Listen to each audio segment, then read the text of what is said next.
नमस्कार, मैं हूं संजय शर्मा। आप देख रहे हैं 4 PM न्यूज नेटवर्क। पूर्वांचल की उस विधानसभा पे खड़ा हूं जहां की राजनीति ने पूरे उत्तर प्रदेश की दिशा बदल दी। यहां पे कृष्णानंद राय भारतीय जनता पार्टी के विधायक हुआ करते थे। उनकी हत्या हुई, आरोप मुख्तार अंसारी पे लगा और तब से भारतीय जनता पार्टी और अंसारी परिवार के बीच जंग शुरू हो गई। राष्ट्रीय स्वयंसेवक संघ, भारतीय जनता पार्टी, इन सबको लगता था कि यहाँ से अंसारी बंधुओं का अस्तित्व खत्म करना है। योगी आदित्यनाथ ने जो बुलडोजर की कहानी बताई है वो इसी इलाके से आती है, अंसारी परिवार से जुड़ी आती है।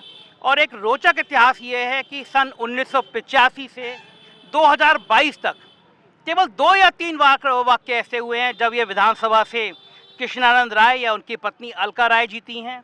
उसमें से भी 2 बार ऐसा हुआ जब वो जीती तो एक बार सपा ने अपने प्रत्याशी नहीं खड़ा किया और एक बार बसपा नहीं किया। इस बार मुख्तार अंसारी और उनके भाइयों ने एक नई पीढ़ी को अपने आगे लाने का काम किया है। ये सदियों बाद ऐसा हो रहा है कि मुख्तार अंसारी, उनके भाई राजनीति में नहीं है, कमान अंसारी बंधुओं ने नई पीढ़ी को दे दी है। मुख्तार अंसारी के बेटे, उनके भतीजे चुनाव में हैं और उनमें से उनके भतीजे आज मेरे साथ हैं। शेव अंसारी, मनु के नाम से ज़्यादा जानते हैं लोग, मनु अंसारी को जानते हैं लोग, वो मेरे साथ है। मनु जी, स्वागत है। बहुत सर, बहुत धन्यवाद आपका सर। ये विधानसभा मुझे इसलिए भी देखने का बड़ा मन था कि उत्तर प्रदेश में जब माफियाओं की बात आती है, जब डॉन की बात आती है, तो इस विधानसभा का नाम आता है, कृष्णानंद राय का नाम आता है, हत्या का नाम आता है और हत्या का आरोप आपके परिवार पर लगता है। देखिए सर, इस विधानसभा का ये भी नाम आता है कि ये डॉक्टर मुख्तार अहमद अंसारी साहब जो इंडियन नेशनल कांग्रेस के प्रेसिडेंट रहे हैं, उनकी भी यही विधानसभा रही है। और जो हमारे देश के महामहिम उपराष्ट्रपति हामिद अंसारी साहब रहे हैं, उनकी भी ये गृह विधानसभा रही है। तो हम तो ये इतिहास जानते हैं इस विधानसभा का। और मेरे चचा 5 बार इस सीट से विधायक रहे। स्वर्गीय सरजू पांडे जी इस विधानसभा से विधायक चुने गए थे, हम ये जानते हैं। मनु भाई, 1985 से आप लोगों का है ना, क्या है जरा 85 तब तक की पृष्ठभूमि बताइए। जी, 1985 में कम्युनिस्ट पार्टी से मेरे चचा अफजाल अंसारी साहब पहली बार। अफजाल अंसारी पहली बार यहीं से विधायक? जी, उनकी भी जिस वक्त वो पहली बार विधायक बने थे उनकी भी उम्र 31 साल थी। अच्छा जी, वो भी 85 में बने। उसके बाद कंटिन्यूसली मोहम्मदाबाद की सम्मानित जनता ने उनको चुनाव जिताती रही और 2002 में भी चुनाव हम लोग हारे नहीं। भारत निर्वाचन आयोग ने पूरे उत्तर प्रदेश में 36 बूथों पर रिपोलिंग कराई थी, जिसमें 28 बूथ इस मोहम्मदाबाद विधानसभा के। पूरे प्रदेश में 36, 28 सिर्फ यहाँ के थे। और उसमें भारतीय जनता पार्टी की सरकार थी। अब हमारे परिवार के सभी लोगों को, यहाँ तक कि उम्मीदवार को खुद हाउस अरेस्ट करके बंद कर दिया गया और सारी बूथों पे बूथ कैप्चरिंग की गई। ज़बरदस्त बूथ कैप्चरिंग हुई, मतलब ऐसी रही कि 95% तक लोगों ने फर्जी वोट डाले और उसके बाद हम लोग 5000 से इलेक्शन लूज किए। आपके इलाके में कोई बूथ कैप्चरिंग करेगा, कोई बात हजम होती नहीं? आज भी हम लोग, बाबा साहब भीमराव अम्बेडकर जी ने जो संविधान दिया था, उस संविधान को बचाने की लड़ाई लड़ते आ रहे हैं। यहाँ इस विधानसभा में 40 साल पहले गरीब को चरपाई पे बैठने नहीं दिया जाता था। वोट देना तो दूर की बात है, गरीबों को वोट देने का अधिकार 30 साल बाद मिला। आज भी दर्जनों ऐसे गांव हैं जहां गरीबों को धमकाया जाता है और धमकी दी जा रही है कि वोट देने नहीं जाना है। अगर तुम हमको वोट नहीं दोगे तो हमको ठीक है, तुम वोट मत देना हमें। अगर तुम हमको देना चाहते हो तो ऐसा करो, तुम घर पे रहने आना, हम समझ जाएंगे तुम हमको वोट देती हो।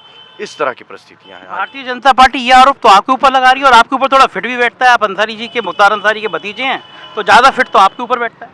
हम अपने दादा काजी सुभानुल्लाह अंसारी के पोते हैं। पहले वो स्वतंत्रता सेनानी रहे हैं और मेरे वालिद साहब सिबगतुल्लाह अंसारी साहब हैं। मेरे राजनीतिक गुरु अफजाल अंसारी साहब रहे हैं। हम उसके हैं और न मेरे वालिद साहब पे न मेरे चचा पे एक मुकदमा है, न कुछ है। हम लोगों ने 40 साल तक इस क्षेत्र की, यहाँ के लोगों की सेवा की है, तभी कोई हमको दे रहा है।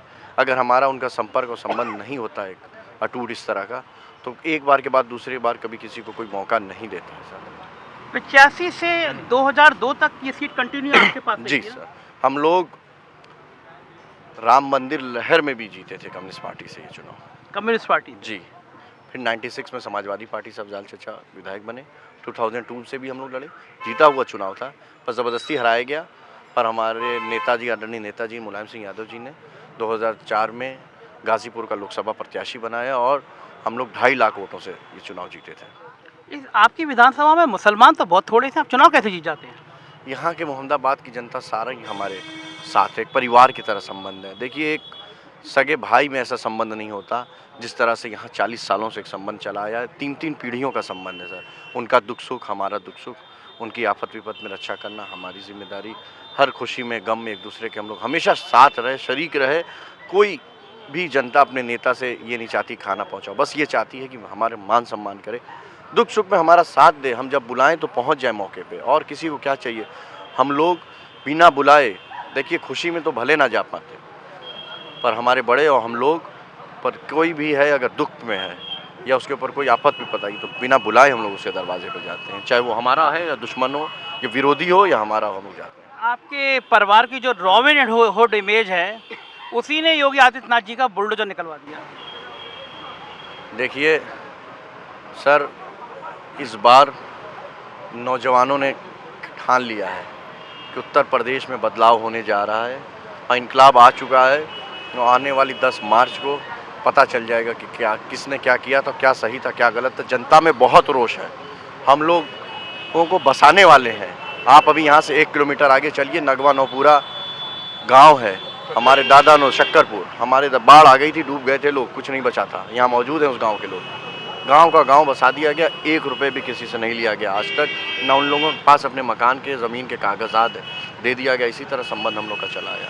लोग कहते हैं आपके पास तो इतना पैसा है कि पूरे इलाके में, पूर्वांचल में जो ठेका होता है वो आप जिसको कह देते हैं, जो चेला वो ठेका लेता है। तो आपके पास पैसे की क्या कमी? हम लोग तो किसान हैं, किसान के बेटे हैं। आज भी हमारे पिताजी या अफजाल चाचा, हम लोग किसानी से कमाई करते हैं।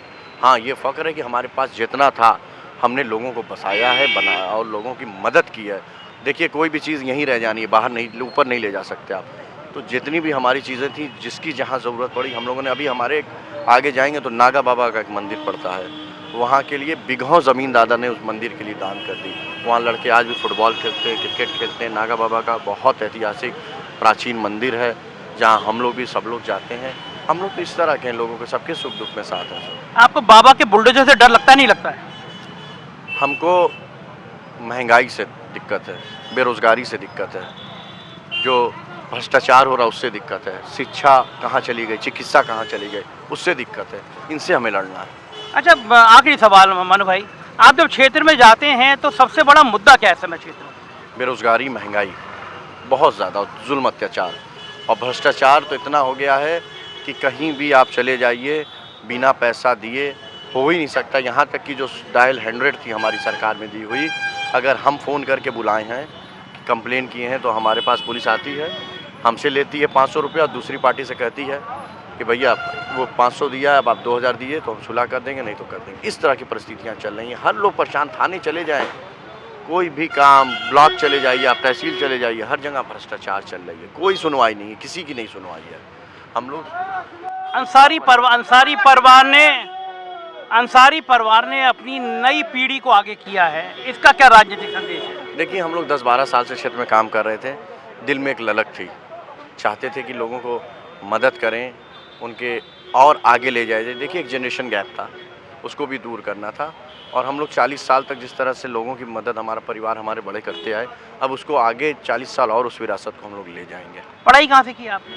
हमने लखनऊ, पहले तो यहाँ सेंट जॉन्स स्कूल गाजीपुर से 12th किया, फिर लखनऊ इंटीग्रल यूनिवर्सिटी से BBA किया, फिर कुछ कोर्स करने हम अपने मास्टर्स के लिए कार्डिफ भी गए थे। कहाँ गए थे? कार्डिफ यूनिवर्सिटी, वेल्स, यूके में गए। यूके में पढ़ाई करके और फिर आप? जी, कंटिन्यूसली 10 साल से। 10 साल मेरी ट्रेनिंग हुई। तो ये थे मनु अंसारी, इस क्षेत्र में बहुत लोकप्रिय है। मैं जब आ रहा था, मैंने रास्ते में कुछ जगह रोक के बात करने की कोशिश करी, जानने की कोशिश करी, जो हम लोग टीवी और चैनलों में पढ़ते हैं, सुनते हैं, देखते हैं कि एक डॉन है, उनका बड़ा इलाके में रुतबा है, लोग उनसे बात नहीं करते हैं। लेकिन मैंने देखा ऐसा हकीकत में इतना नज़र आया नहीं। और अच्छी बात है, यूके में पढ़ाई करके एक नौजवान आगे आ रहा है। मुख्तार अंसारी जी के बेटे भी मैदान में हैं। तो एक नई पीढ़ी आगे आ रही है, राजनीति की दिशा बदल रही है। चुनावी मंच पे बुलडोजर कितना भी चले, लेकिन इस विधानसभा के जो संकेत आ रहे हैं वो आ रहे हैं कि बुलडोजर यहाँ काम नहीं कर रहा, गर्मी निकल नहीं पा रही और शिमला बन नहीं पा रहा। देखते रहिए 4 PM न्यूज़ नेटवर्क, क्योंकि यूपी की राजनीति की खबरें आपको यहाँ और सिर्फ यहीं मिलेंगी। Thank you.